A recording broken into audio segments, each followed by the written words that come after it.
Um, Esteemed audience knows I have to ask because I ask everybody. It's kind of my thing. Have you ever seen a flying saucer and or a ghost? Um,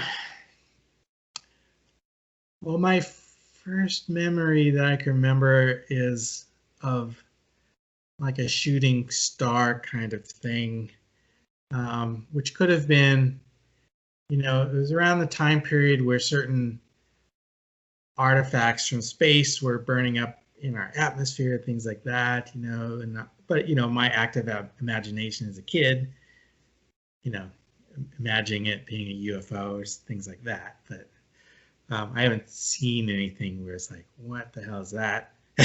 um, and ghosts, you know, I slept in the Queen Mary, which is supposed to be haunted and had a couple of weird things, like doors closing by themselves and just like where you feel some kind of presence or something, but nothing too dramatic.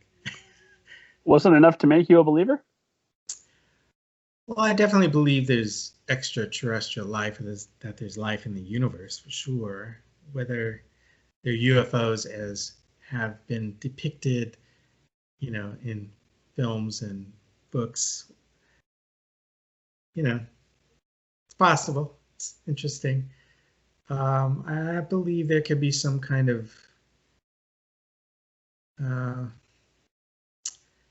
leftover artifact of humans, in some way, like some space in between dimensions, but I'm not too specific about it. Fair enough.